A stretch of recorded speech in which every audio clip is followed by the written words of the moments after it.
కాంగ్రెస్ పార్టీది రాక్షసత్వం, రక్తదాహం. తెలంగాణ ఉద్యమంలోనూ అంతే, ఇప్పుడు అంతే.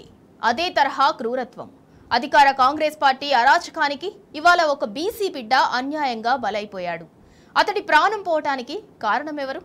సాయి ఈశ్వర్చారిని బలి తీసుకున్నదెవరు? బీసీ బిడ్డల ఆత్మఘోషకు కారకులెవరు? బీసీ రిజర్వేషన్ల పేరిట కాంగ్రెస్ చేసిన మోసమే కదా ఇప్పుడు ఒకరిని బలి తీసుకుంది. 42% రిజర్వేషన్ ఇస్తామని ఆశపెట్టి మోసం చేసినందుకేగా బలహీన వర్గాల బిడ్డలు ఆత్మ బలిదానాలు చేసుకుంటుంది. 42% రిజర్వేషన్లు సాధ్యం కాదని తెలిసి కూడా దగా చేయబట్టే కదా సాయి ఈశ్వర్ ప్రాణాలు తీసుకున్నాడు. అతడి చావుకు బాధ్యత ఎవరిది? సోనియా గాంధీదా, రాహుల్ గాంధీదా, రేవంత్ రెడ్డిదా? ఎవరు రెస్పాన్సిబిలిటీ తీసుకుంటారు?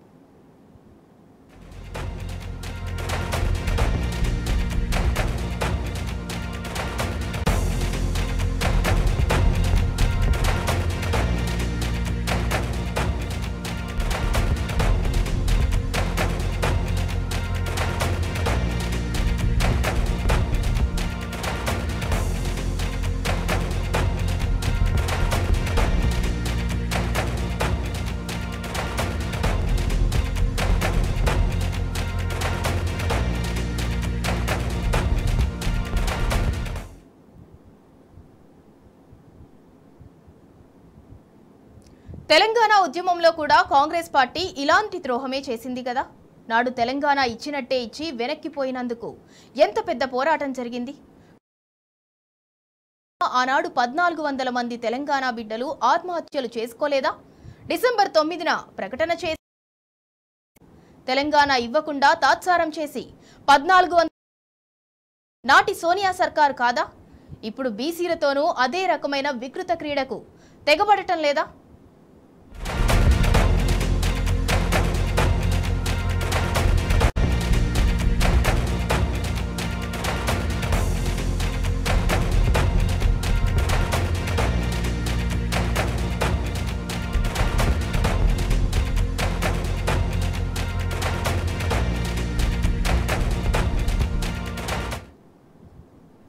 తెలంగాణ బిడ్డలకు కాంగ్రెస్ సర్కార్ మరో దోకా. ఇది బీసీలకు 42% రిజర్వేషన్ల హామీలతో నయవంచన చేసింది కాంగ్రెస్ ప్రభుత్వం. అసెంబ్లీ ఎన్నికలకు ముందు 42% రిజర్వేషన్లు ఇస్తామని కామారెడ్డి డిక్లరేషన్లో ఊదరగొట్టి అధికారం చేపట్టాక ఆ డిక్లరేషన్ను చెత్తబుట్టలో పారేసింది. కోర్టుల్లో నిలబడదని తెలిసి బీసీల జీవితాలతో చెలగాటం ఆడుకుంది. స్థానిక సంస్థల ఎన్నికల్లో 42% రిజర్వేషన్లు ఇస్తామని మాయమాటలు చెప్పి చివరకు 17%తోనే సరిపెట్టింది. కనీసం పాత రిజర్వేషన్లు కూడా ఇవ్వకుండా పాత వాటాలో కూడా కోత పెట్టింది. 2011 సర్వేతో ఎన్నిక జరిగితే 24% రిజర్వేషన్లు వచ్చి ఉండేవి. కానీ 2024 నాటి సర్వేతో కొన్ని జిల్లాల్లో 10% కూడా రిజర్వేషన్ దాటలేదు. ఏ జిల్లాలోనూ బీసీలకు 20% రిజర్వేషన్ దాటింది లేదు. 42% రిజర్వేషన్ కల్పిస్తామని కాంగ్రెస్ నిలువున మోసం చేసింది. దుర్బుద్ధితో డెడికేటెడ్ కమిషన్ రిపోర్ట్ను కాళ్ల కింద తొక్కిపెట్టింది. స్థానిక ఎన్నికల రిజర్వేషన్ ప్రక్రియను తప్పుల తడకగా మార్చింది. బీసీలకు ఘోరమైన దోకా ఇచ్చింది.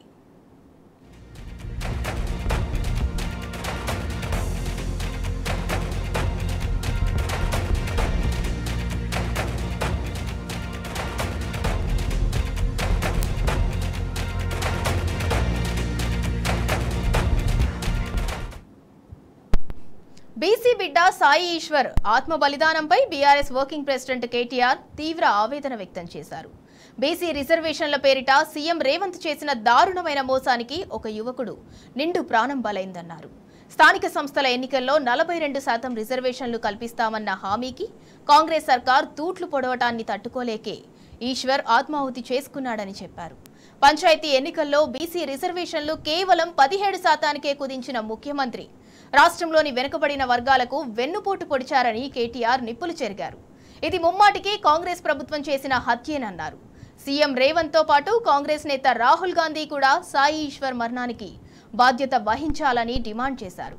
కులగణన మొదలుకొని నిలబడదని జీవోల దాకా కాంగ్రెస్ ఏ మాత్రం చిత్తశుద్ధి లేకుండా కామారెడ్డి డిక్లరేషన్ కు సమాధి కట్టిందని ఫైర్ అయ్యారు. బాధితుడు సాయి ఈశ్వర్ కుటుంబానికి ప్రభుత్వం 50 లక్షల ఎక్స్గ్రేషియా ప్రకటించి ఆదుకోవాలని కేటీఆర్ డిమాండ్ చేశారు.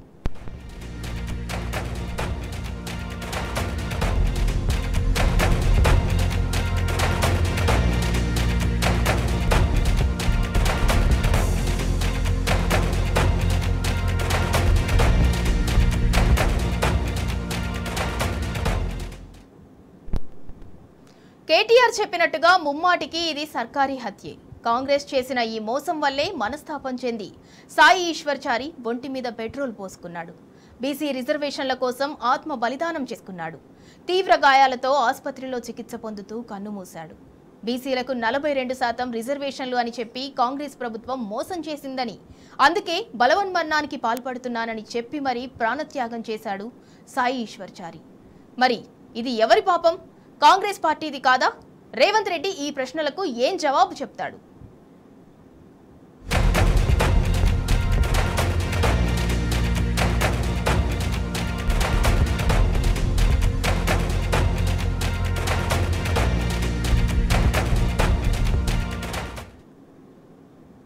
బీసీల జీవితాలు, బీసీల కలలు, బీసీల ఆకాంక్షలకు సమాధి కట్టింది రేవంత్ సర్కార్. బీసీల ఆత్మగౌరవాన్ని అంధకారంలోకి నెట్టింది. సాయి ఈశ్వర్ మరణంతో బీసీ ఉద్యమం మరింత రగులుకుంటోంది. బీసీల హక్కులకు బలమైన గొంతుక అందించి వెళ్లాడు సాయి ఈశ్వర్. ఆ యువకుడి మరణంతో కాంగ్రెస్ అహంకార పతనం మొదలైంది. బీసీల్లో ఉద్యమ చైతన్యాన్ని మరింత రగిలించాడు సాయి ఈశ్వర్. ఇక హక్కులు సాధించుకునే వరకు పోరాటం ఆపేది లేదంటున్నారు బీసీ బిడ్డలు. ఉద్యమం మరింత ఉధృతం చేస్తామని బీసీ నేతలు ప్రతినబూనుతున్నారు. బీసీ బిడ్డలు ఆత్మహత్యల వైపు వెళ్లొద్దని విజ్ఞప్తి చేస్తున్నారు.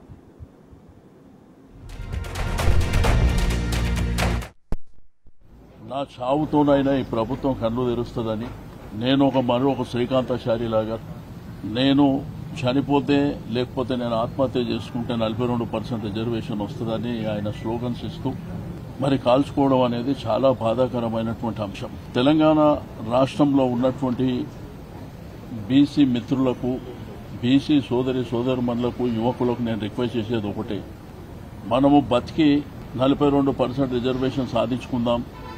దయచేసి ఆవేశపూరితమైనటువంటి కార్యక్రమాలు చేసి ఆత్మహత్యలకు దారి తీయడం అనేది చాలా బాధాకరమైనటువంటి అంశం. కొట్లాడడానికి మేమందరం ఉన్నాం.